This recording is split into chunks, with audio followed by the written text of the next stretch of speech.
Ramanagara MLA ಮತ್ತೆ Kunigal MLA ಪದೇ ಪದೇ ಅಧಿಕಾರ ಬಗ್ಗೆ ಹೇಳಿಕೆ ಕೊಡ್ತಾರೆ. ನೋಟಿಸ್ ಜಾರಿ ಮಾಡ್ತೀರಾ ಸರ್ ಪಕ್ಷದ ವತಿಯಿಂದ? ಈಗ ಮಾತಾಡಕ್ಕೆ ಹೋಗಲ್ಲ. ನಾನು ಯಾರ ಹತ್ರ ಮಾತಾಡಬೇಕು? ಇವತ್ತೇನು ಕರ್ನೂಲಲ್ಲಿ ಆಗಿದೆ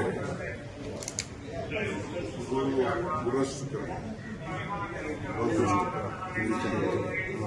ಕಳೆದ ವಾರ ಕೂಡ ಬೆಂಗಳೂರಿನ ಒಂದು ಲೈನ್ ಅಂತ ಯಾವುದೋ ಒಂದು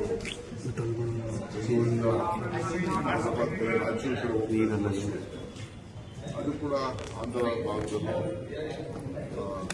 ಈ ರೀತಿ ಅಲ್ಲಿ ಬಸ್ಸೇ ಸುತ್ತೋಗಿತ್ತು. ಸದ್ಯ ಇದ್ದಕ್ಕಿದ್ದಂಗೆ ಒಂದು ಹೆಣ್ಮಗಳು ಪಕ್ಷದ ಅಧ್ಯಕ್ಷೆ ರಾಯಚೂರು ಆ ಹೆಣ್ಮಗಳು ನಿಮ್ಮಲ್ಲೇ ಒಂದು ರಿಪೋರ್ಟ್ ಮಾಡೋದು ಎಲ್ಲ ಎಬ್ಬರಿಸಿ ತಕ್ಷಣ ಲಾಸ್ಟ್ ಆಗಿ 50 ಇಡೀ ಬಸ್ಸೇ 20 ಜನ ಮೆಡಿಕಲ್ ಸ್ಟೂಡೆಂಟ್ಸು ಇದ್ದರು ಅಂತೇಳಿ ವರದಿ ಕೂಡ ನಾನು ನೋಡಿದ್ದೇನೆ. ಸೊ ಹಾಗೂ ಕೂಡ ಮುಂಜಾಗ್ರತೆಯಿಂದ ಎಚ್ಚರಿಕೆ ಆಗಿದೆ.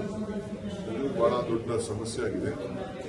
ದೊಡ್ಡ ಹೈ ಲೆವೆಲ್ ತನಿಖೆ ಆಗಬೇಕು. ಮುಂಜಾಗ್ರತೆ ಬಗ್ಗೆ ಬಸ್ಗಳಿಗೆ ನಾವು ಇದ್ರ ಬಗ್ಗೆ ಒಂದು ಸೂಕ್ಷ್ಮವಾದಂಥ ವ್ಯವಸ್ಥೆ ಮಾಡಲಿಕ್ಕೆ ಎಲ್ಲ ಸರ್ಕಾರ, ಅದೇ ರಾಜ್ಯದ ಸರ್ಕಾರ ಇದೆ,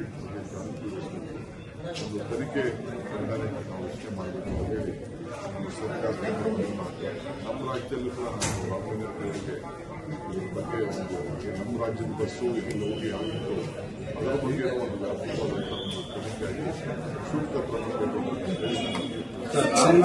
ರಾಮನಗರ ಎಂಎಲ್ಎ ಮತ್ತೆ ಕುಣಗಲ್ ಎಂಎಲ್ಎ ಪದೇ ಪದೇ ಅಧಿಕಾರ ಬಗ್ಗೆ ಹೇಳಿಕೆ ಕೊಡ್ತಾರೆ.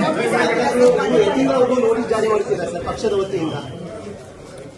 ಈಗ ಮಾತಾಡಕ್ಕೆ ಹೋಗಲ್ಲ. ನಾನು ಯಾರ ಹತ್ರ ಮಾತಾಡಬೇಕು?